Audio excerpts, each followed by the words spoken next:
ne cesse de s'étendre. Et les animaux doivent s'adapter pour survivre.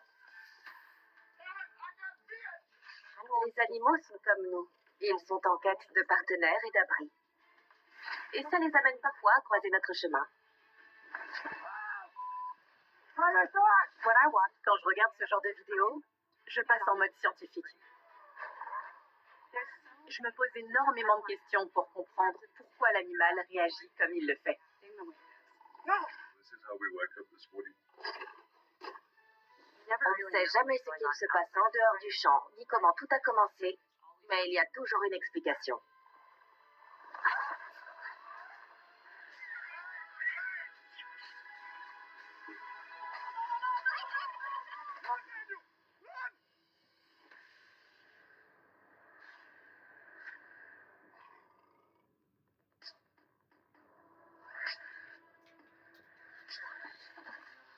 Richelle, première. Je regarde là? Oui, c'est ça. Ok. Je m'appelle Christine Wilkinson et je suis spécialiste des interactions avec les animaux sauvages. L'espace urbain ne cesse de s'étendre. Les villes grandissent et s'élargissent. Aujourd'hui, 80% des Américains vivent dans un environnement urbain. Je me demande toujours si ce sont les animaux qui empiètent sur nos villes ou si ce sont nos villes qui empiètent sur le territoire des animaux.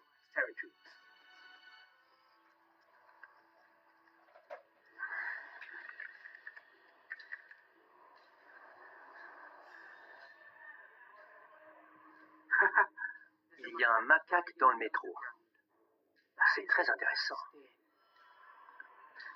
Quoi de plus logique après tout? Il cherche, il veut quelque chose. Il se déplace de façon très nonchalante. Donc j'imagine que ce n'est pas la première fois qu'il prend le métro. On voit qu'il sait exactement ce qu'il cherche. Il regarde autour de lui et il va certainement essayer de voler de la nourriture. Regardez, il s'est assis à côté d'un homme comme si tout était normal. J'ai lu quelque part qu'à Delhi, les macaques prenaient le métro pour se déplacer d'un endroit à l'autre de la ville. C'est dingue quand on y pense. Ils utilisent des ressources humaines pour obtenir ce qu'ils veulent, que ce soit manger ou se déplacer. Ça montre à quel point ces singes sont intelligents. Selon les estimations, il y aurait environ 40 000 macaques à Delhi.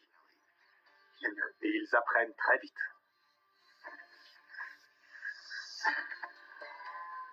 Ces singes se sont parfaitement adaptés à la vie urbaine. Ils sont ce qu'on appelle des animaux synanthropes, c'est-à-dire qu'ils tirent parti de leur proximité avec l'être humain. Vous avez vu? Il s'est assis dès que le métro a démarré. Ça montre qu'il a appris comment se comporter à force d'expérience. Le singe est allé s'asseoir à côté d'un passager et il a l'air détendu. Alors que l'homme se dit « Il y a un singe à côté de moi ». C'est vraiment incroyable de voir que le métro ne profite pas seulement aux gens, mais aussi aux animaux.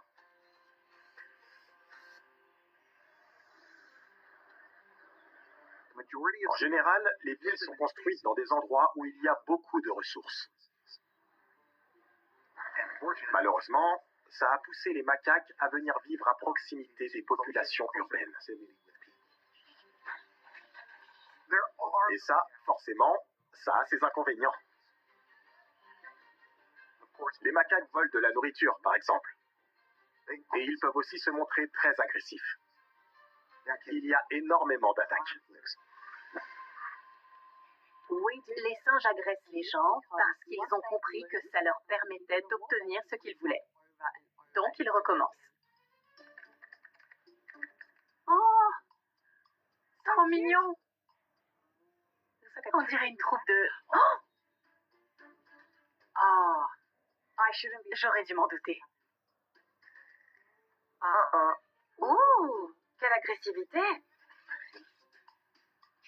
Elle se laisse pas faire. Ils veulent son sac. Je vois. C'est une embuscade. Oh Oh la vache! Ils ont pris son sac. Et ils volent sa bouteille. D'accord. Ils sont toute une bande. Et ils sont organisés. Ils ont pris son sari. C'est planifié et orchestré. Ils se sont tellement bien adaptés qu'ils ont pris le contrôle de la ville. Oh, oh. Eh ben, ils n'avaient même pas de nourriture. Dans cette vidéo filmée en Inde, on voit que les macaques ont un système bien rodé, comme un gang. Je les imagine bien se rassembler et se dire « Ok les gars, voilà ce qu'on va faire. Toi t'attaques, toi tu prends la bouteille. » Ils ont réfléchi à une solution pour pouvoir dérober autant de ressources que possible aux gens qui passent dans cette rue. Ils savent à qui s'attaquer. Ils ont probablement repéré les gens qui revenaient du marché ou du supermarché.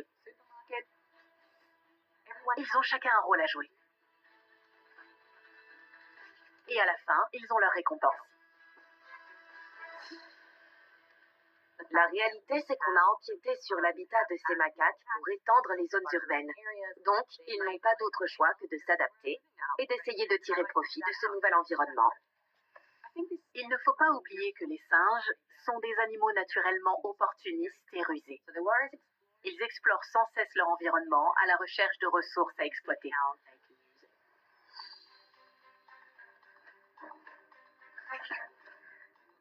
Cette vidéo l'illustre parfaitement.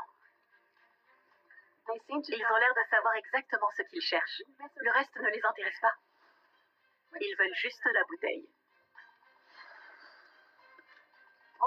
C'est vrai que ça n'aide pas à améliorer nos relations avec eux. Mais ça montre que les animaux sauvages sont capables de s'adapter quand l'urbanisation détruit leurs ressources naturelles.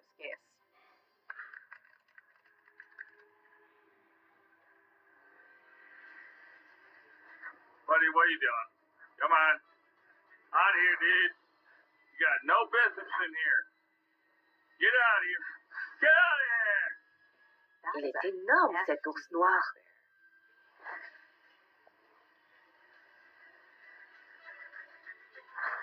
Il prend des bonbons. Je crois qu'il vole des sucreries. Incroyable. Visiblement, il a déjà fait le coup. No. Yeah, yeah. C'est typique des ours noirs. Get out of here. Okay, go.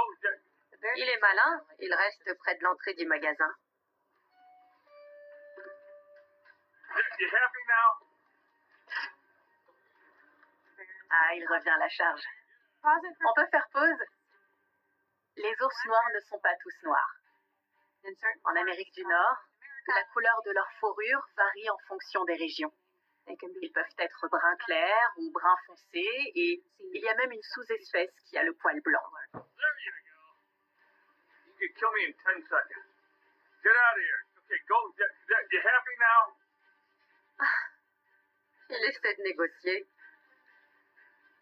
Out of here, dude. You got no business in here. Cet ours doit être habitué à manger nos restes. Donc maintenant, il nous voit comme un accès à de la nourriture et il n'a plus aussi peur de nous qu'il le devrait. Ces ours mangent tout ce qu'ils trouvent. Que ce soit des pommes, des glands, du poisson ou des charognes. Ça a beau être rigolo de voir des ours manger notre nourriture, ça reste très mauvais pour eux. D'abord, parce qu'ils ne font pas la différence entre les emballages et la nourriture et qu'ils ingèrent tout d'un coup. Et ensuite, parce qu'elle n'est pas assez nutritive. Et ça a un impact sur leur santé. En plus, pour accéder à ce type de nourriture, ils doivent traverser des routes et s'approcher des gens. Dans certains cas, les autorités locales sont même obligées d'intervenir. Et elles peuvent être amenées à administrer un tranquillisant à l'animal pour l'immobiliser avant de le relocaliser dans une autre zone. You had enough to eat. Let's go. Cette vidéo a été filmée en septembre, c'est-à-dire durant la période à laquelle les ours font des réserves de graisse avant d'entrer en hibernation. Et pour ça, certains ours sont très créatifs. Buddy, what are you doing? Come on. On here, dude. Les ours sont très intelligents. Ils sont doués pour résoudre des problèmes, donc il faut prendre ça en compte pour sécuriser nos espaces. Get out of here! I'm locking the door. Je vais fermer. Bah oui, il fallait le faire dès le début. I'll kick your ass, or you'll kill me. C'est dingue.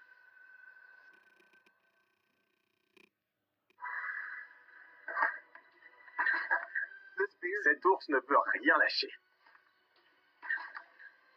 Pas sûr que le balai résiste.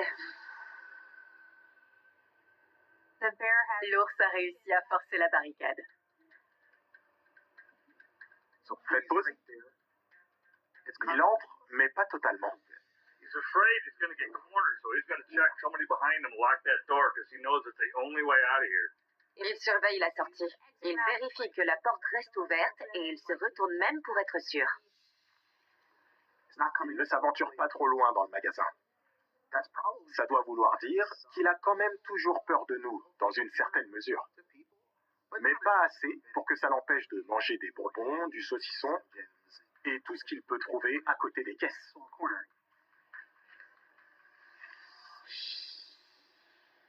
You're safe, man. Les villes s'étendent et elles sont de plus en plus attractives pour les animaux sauvages. Donc, ce n'est pas étonnant qu'autant d'animaux sortent de leur habitat naturel pour s'approcher de nos espaces de vie.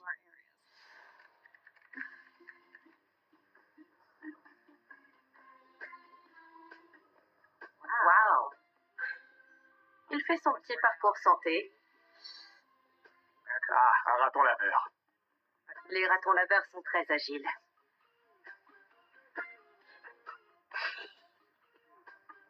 Il est concentré. Ces animaux ont une capacité d'adaptation fascinante. Même Tom Cruise serait impressionné par cette cascade. Ce sont des animaux stupéfiants. Ils se sont parfaitement adaptés à nos espaces urbains.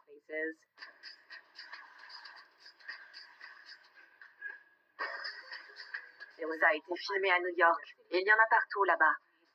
La vidéo montre avec quelle agilité les ratons laveurs arrivent à se déplacer dans la jungle urbaine. Ce sont des animaux extraordinaires. Ils sont très intelligents et ils arrivent à s'adapter dans plein d'environnements différents. Les ratons laveurs sont d'excellents grimpeurs. Dans la nature, ils passent beaucoup de temps dans les arbres. On est toujours surpris d'en voir dans les branches, mais c'est leur habitat naturel. Grâce à leurs doigts et à leurs poignets, ils arrivent à grimper très rapidement aux arbres et à escalader les clôtures. Ça leur permet d'exploiter les ressources au sol, mais aussi en hauteur. C'est pour ça qu'ils sont si à l'aise au milieu des gratte-ciels. Et pour aller chercher de la nourriture dans les poubelles, par exemple.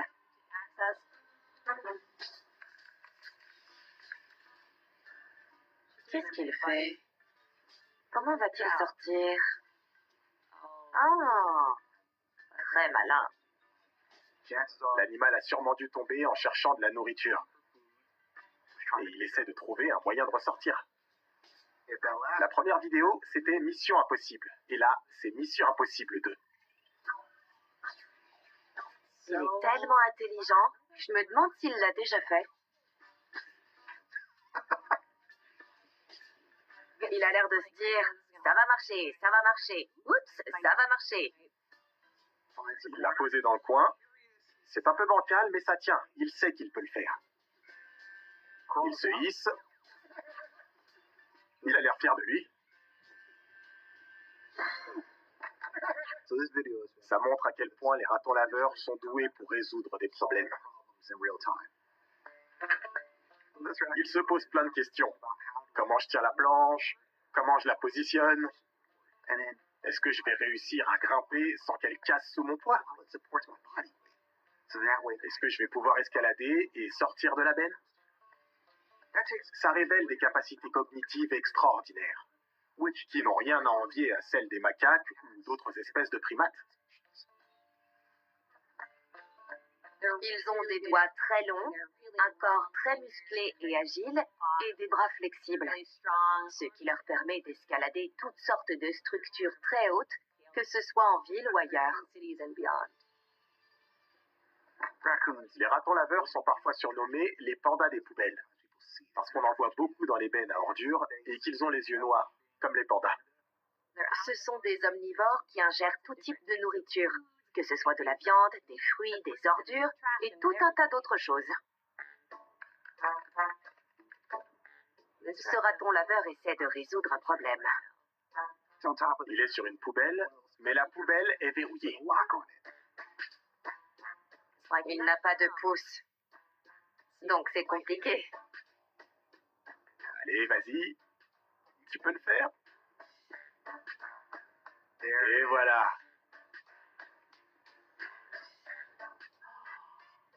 Il a réussi. J'y crois pas. Évidemment, c'était sûr. C'est comme quand les vélociraptors ont réussi à ouvrir la portière de la voiture dans le premier Jurassic Park. Il a réussi à ouvrir la poubelle, les doigts dans le nez. Et dire qu'on est fiers de nous avec nos poubelles sécurisées. On est vraiment les dindons de la farce. Il faut être naïf pour penser qu'un raton laveur ne sera pas capable de comprendre et d'ouvrir n'importe quel type de mécanisme.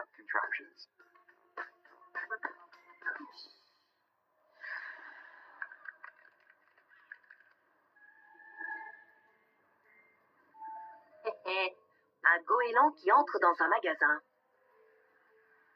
Incroyable, c'est génial. Quel petit malin.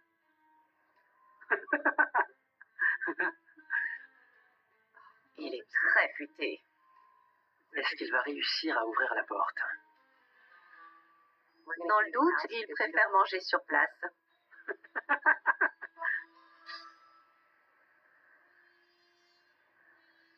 Ah voilà, il part avec son sandwich.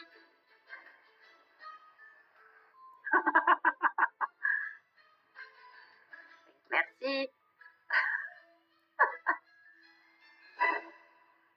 C'est tellement intelligent. Je suis sûr qu'en voyant la vidéo, beaucoup de gens vont se dire « Oh, une mouette !» Et je tiens à rétablir la vérité tout de suite. Ce n'est pas une mouette, c'est un goéland. Les goélands vivent principalement sur les côtes. À l'origine, ils allaient même chercher leur nourriture en haute mer. Mais comme ils sont intelligents, ils ont compris qu'il y avait de grandes réserves de nourriture dans les villes. Et ils se sont adaptés. On a étudié les capacités des goélands à réfléchir et à imiter. Et on s'est rendu compte qu'ils étaient très attentifs à ce qu'on faisait. Ils nous observent pour s'emparer de nos ressources. Et c'est exactement ce qu'il se passe dans la vidéo du magasin. S'ils voient quelqu'un entrer dans un supermarché et ressortir avec de la nourriture, ils se disent « Ah, je vais faire pareil ». Le goéland ne sait pas qu'il est censé payer. Certains appelleraient ça du vol, mais moi je vois plutôt ça comme un don à la nature.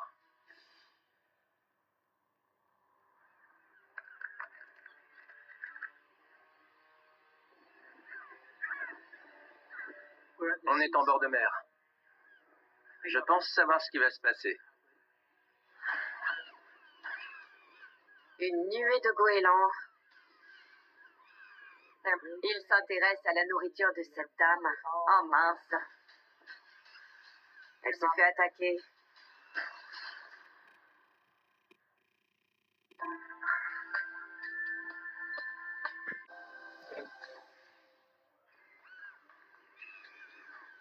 Elle est poursuivie par une horde de goélands. Ah, j'ai mal pour elle. C'est ce qui arrive quand on est en bord de mer et qu'on mange des frites devant des oiseaux.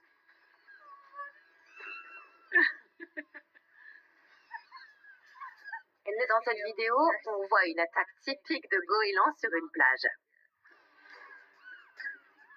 Ils font ça pour mettre la pression aux gens et récupérer leur nourriture. Ça m'est déjà arrivé. Je venais de m'acheter un fish and chips et je me suis fait attaquer par un groupe de goélands. Mais ils n'étaient pas aussi nombreux. Les goélands sont des kleptoparasites. Ça signifie qu'ils volent les ressources des autres animaux. Ça leur évite d'avoir à se fatiguer à pêcher ou à chercher leur propre nourriture. Parfois, on voit un macaromoine qui revient de la pêche avec des lançons plein le bec. Il arrive tranquillement et d'un coup, un goéland déboule de nulle part et commence sa petite danse d'intimidation autour de lui. Le but, c'est de renverser le macareux pour qu'il lâche sa nourriture. Cette femme ne veut rien lâcher. Mais c'est évident qu'ils vont continuer à la harceler. Ils ont vu une opportunité, ils ont rameuté tout le groupe et ils ont attaqué. Plus la dame fera tomber de frites, plus ils seront contents. Il y a plein de raisons qui peuvent expliquer les attaques d'animaux. Peut-être qu'ils cherchent simplement à défendre leur territoire. Peut-être qu'on empiète sur leur espace.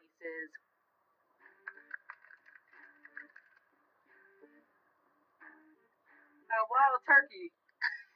Hey, I'm scared to roll the window down. Ce dindon est sacrément téméraire. Il les a coincés.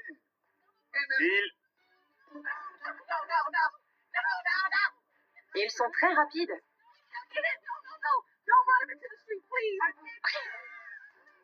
Elle s'inquiète pour lui.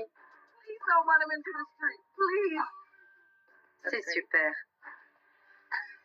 Hey, this is crazy. His homeboy, y'all, he don't like to be on camera, but his head down everything. Ah ok, il protège sa femelle. Je comprends mieux. I've never seen wild turkeys in my life. C'est la saison des amours. Donc ce mâle est sur la défensive. I didn't even know turkeys was cute like this. Gobble, gobble. Ça a été filmé à Sacramento. Les dindons sauvages ont été réintroduits avec succès il y a plusieurs dizaines d'années. Mais le problème, c'est que maintenant, ils prolifèrent dans les villes. On peut dire que cette espèce a opéré un vrai retour en force. Les dindons ont trouvé comment survivre en milieu urbain. Et comme ils ont très peu de prédateurs en ville, rien ne les arrête. Ils ne sont agressifs que quand ils s'accouplent et qu'ils défendent leur territoire.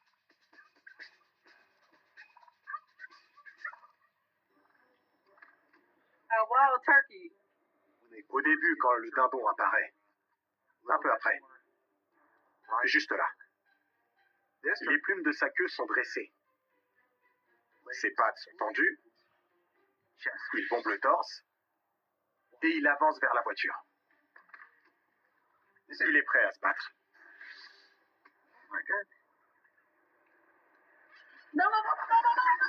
Il voit la voiture comme un concurrent. Donc il essaie de la chasser comme pour dire « Ne t'approche pas de ma femelle ». Il ne lâche pas la voiture du regard une seule seconde. Ça veut dire on sort se battre.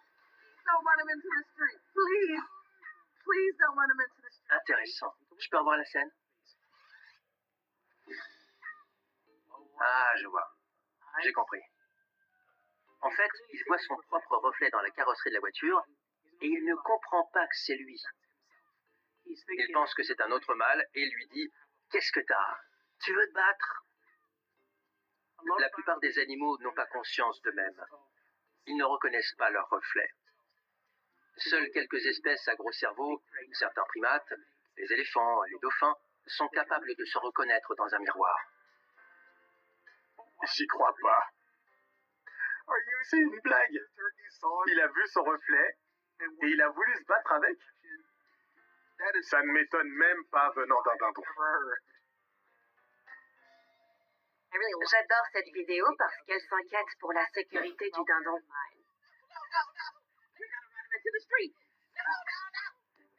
Même s'ils viennent vous importuner, Ça ne sert à rien de s'enfuir, parce qu'ils peuvent courir à 40 km/h, ce qui est vraiment très rapide pour un animal terrestre. Il vaut mieux reculer lentement jusqu'à ce qu'ils se lassent et qu'ils retournent voir leurs femelles ou vaquer à leurs occupations. Leur réintroduction est un véritable succès. C'est nous qui leur avons permis de revenir et qui leur avons donné de l'espace. Alors certes, ils s'installent dans nos zones urbaines, mais je trouve ça très positif. I didn't even know turkeys was cute like this. Gobble, gobble. We likes to party. There are parts of the Il y a des endroits dans le monde où les animaux sont les plus forts. Ils prennent le dessus sur nous et ils arrivent à nous reprendre du terrain.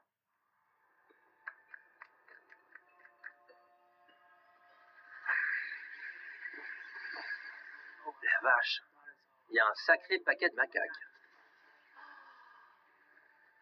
Ça fait peur. C'est une guerre des gangs au milieu de la ville.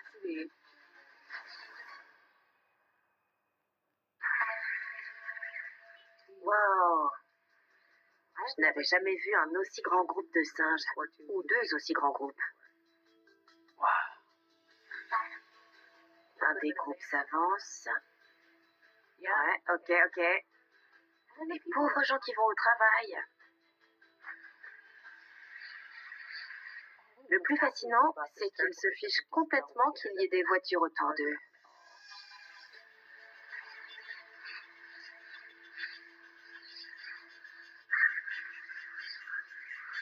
Ce qu'on voit, ce sont des macaques à longue queue. Leur structure sociale est extrêmement hiérarchisée et ils vivent dans des groupes qui peuvent aller jusqu'à une centaine d'individus. Ça explique ce qu'il se passe ici. Faites pause. Quand on regarde au niveau du virage, on voit une séparation nette entre le groupe de droite et celui de gauche. Donc pour moi, ça montre que c'est un conflit territorial. Quand on règne sur un territoire, on a accès à de la nourriture. Donc plus le territoire est grand, mieux c'est. Il y a très peu de ressources naturelles en milieu urbain. Donc les singes dépendent des ressources humaines pour survivre. Et elles sont plus limitées. C'est pour ça qu'ils s'assurent qu'aucun intrus ne franchisse les limites de leur territoire et qu'il y ait assez de nourriture pour tous les membres du groupe.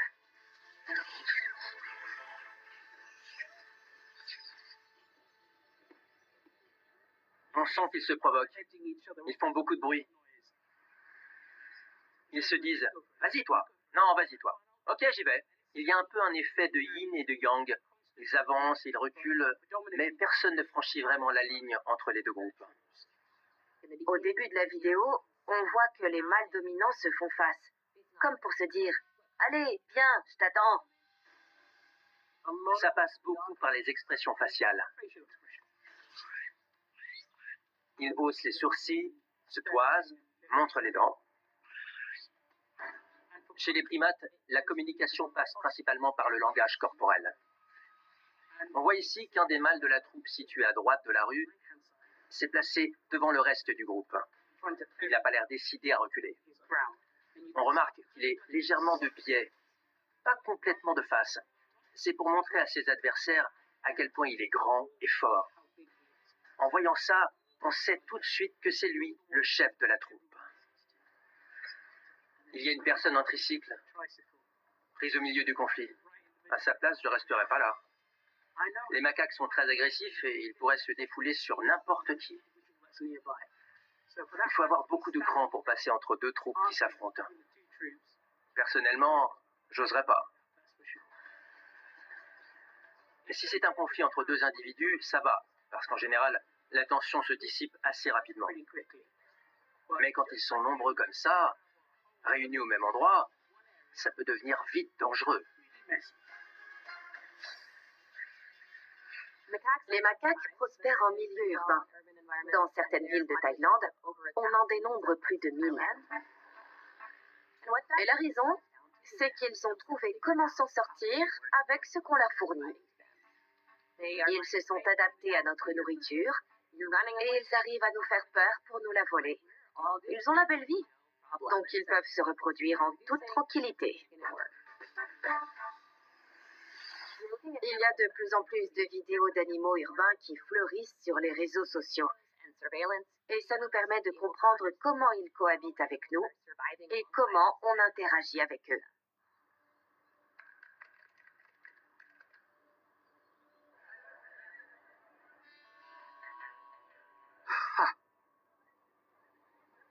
Un rhinocéros en pleine ville. Ça doit être inhabituel, parce que tout le monde le filme. Ce qui m'étonne, c'est qu'il avance très lentement. Ça veut dire qu'il n'a pas du tout peur des gens. C'est fou que personne n'ait peur. Mais c'est vrai qu'il a l'air plutôt docile. Est-ce qu'on s'attend à voir un rhinocéros en pleine rue? Non, jamais de la vie. Ce qui explique certainement pourquoi tout le monde s'est arrêté pour le regarder passer. Ma première réaction a été « Oh là là, j'étais terrifiée. Les passants sont amassés vraiment très près de lui. Qu'est-ce qu'il va faire ?»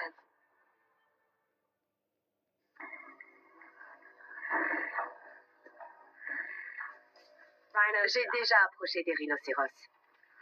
Et ils sont très agressifs. Les rhinocéros s'emportent facilement et ils ont une très mauvaise vue. Donc, dès qu'il se passe quelque chose de soudain,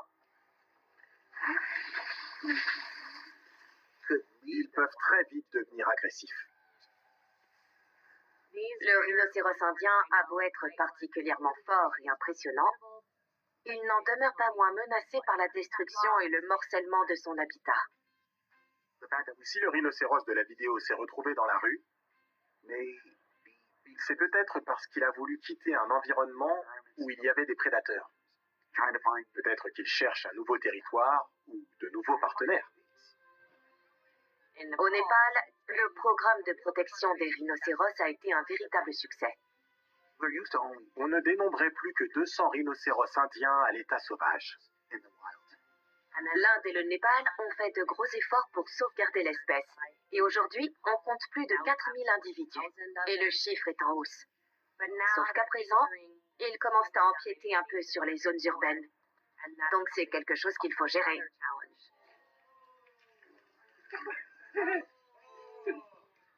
Ils sont partout. Il y en a 2 là? Ok. Un petit pipi à la banque. Oh! Comment il est entré?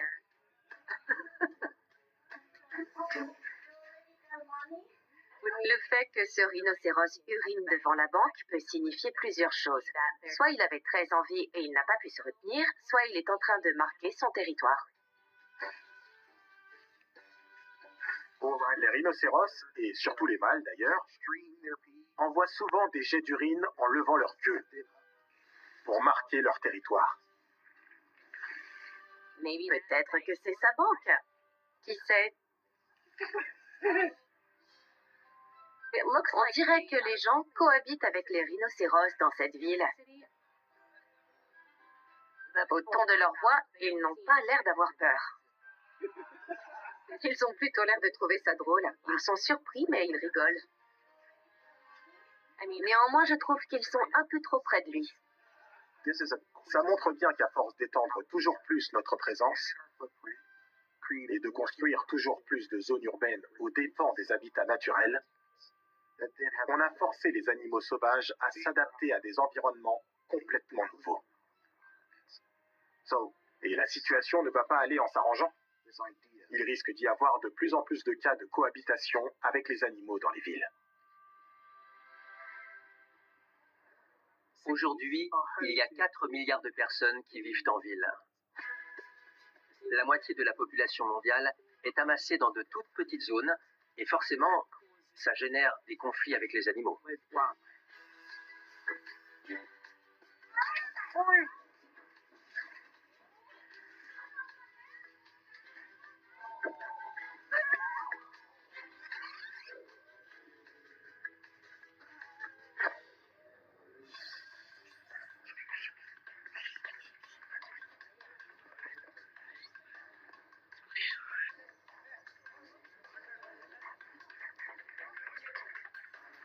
Seal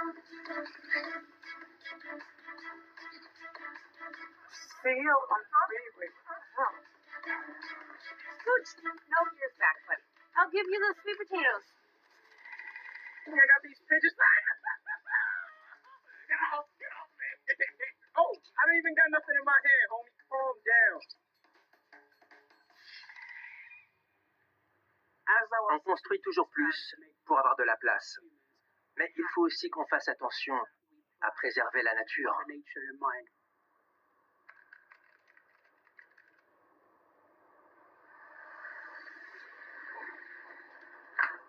Ah, celle-là, je l'ai déjà vue. Un combat d'orignaux. On doit être en période de rut. Et ces deux mâles se battent pour gagner le droit de se reproduire. Ils sont pleins de testostérone, mais ils vont se battre jusqu'à ce que l'un d'eux se blesse ou s'enfuit. C'est typique. C'est la loi du plus fort.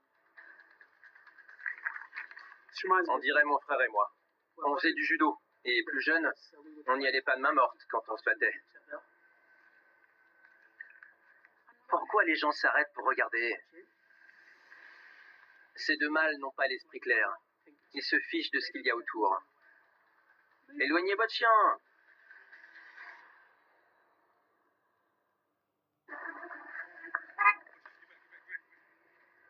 Les élans, ou orignaux, sont les plus grands cervidés au monde. Ce sont des animaux très dangereux. Les gens ont tendance à sous-estimer leur taille. Mais ils peuvent peser jusqu'à 700 kilos et mesurer jusqu'à 2 mètres au garrot, c'est-à-dire du sabot à l'épaule.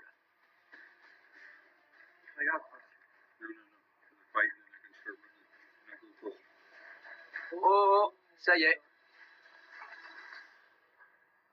On a un vainqueur. Il a l'air plutôt fier. Il regarde son adversaire s'enfuir en courant.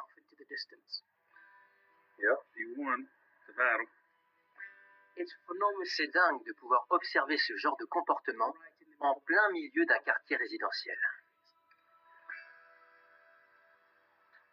On dénombre environ 1600 orignaux à Anchorage, en Alaska. Le rut est un comportement qu'on observe chez la plupart des cervidés à travers le monde. Ça touche les wapitis, les cerfs, les chevreuils. Ça correspond à l'unique période de l'année où ils entrent en chaleur et où ils s'accouplent. En général, le rut se produit à l'automne pour que les petits naissent au printemps.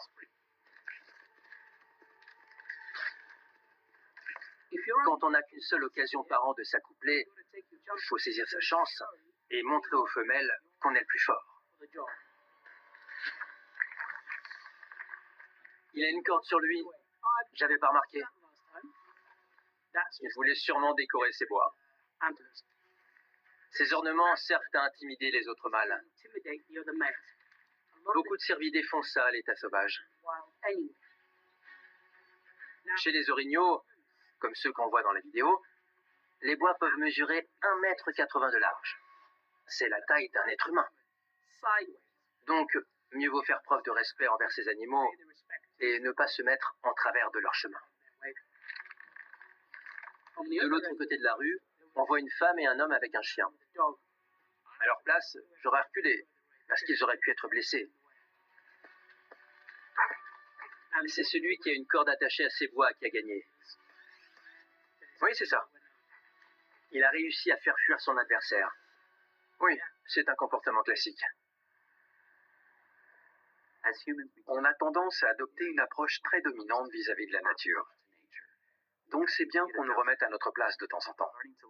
Il faut qu'on apprenne à vivre et à cohabiter avec les animaux. C'est la seule solution.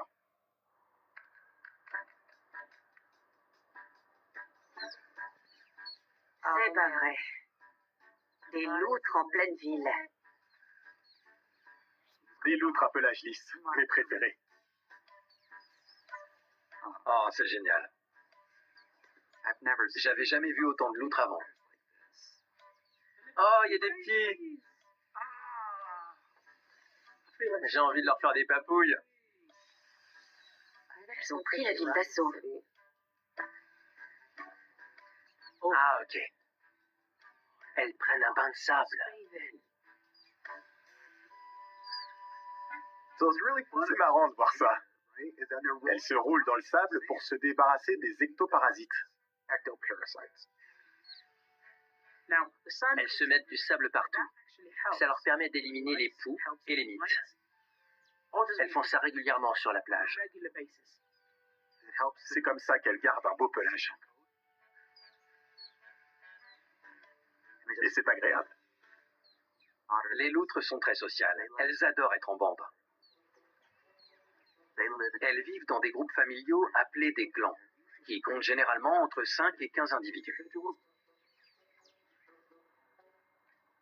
Là, on est à Singapour, et on voit une des plus grandes familles de loutres de la ville. Elles sont environ 27, avec leurs petits. Quand elles vont d'un endroit à l'autre, elles se déplacent toujours en groupe. C'est génial de pouvoir voir ça. Elles se font une petite journée en famille. Elles vont à l'aquarium. C'est un peu ironique quand on y pense. Des loutres qui regardent un aquarium. C'est trop drôle. C'est génial. Je m'en lasse pas. Certains animaux se sont très bien adaptés à la ville. Ces loutres, par exemple. Elles observent les poissons derrière la vitre. Le plat préféré des loutres, c'est le poisson. Mais là, ils sont inaccessibles. Les loutres sont douées pour résoudre des problèmes. Donc elles essaient tout ce qu'elles peuvent. À Singapour, elles ont vidé quelques étangs de leurs carpe-koi qui sont très coûteuses. Mais personnellement, je considère que c'est notre problème, pas celui des loutres. Les loutres ne savent pas que ça coûte cher. Il faut qu'on arrive à vivre en harmonie.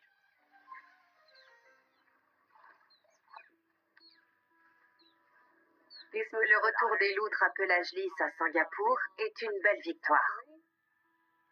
Les rivières étaient très polluées. Le gouvernement singapourien a donc décidé de les nettoyer. Et comme par miracle, au début des années 2000, des loutres sauvages sont revenues. Elles se sont multipliées et aujourd'hui elles vivent au milieu de la cité.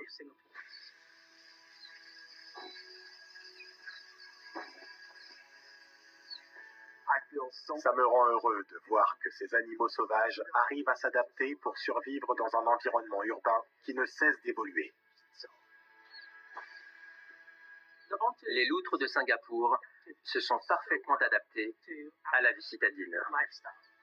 J'aimerais voir ça dans toutes les villes du monde.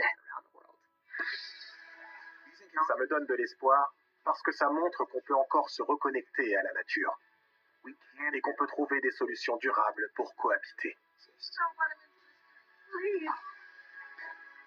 Il y aura toujours des petits accrochages. Et on devra trouver comment gérer les animaux sauvages présents dans notre écosystème. Mais si on pouvait aider la faune du monde entier à prospérer, notre planète nous en remercierait.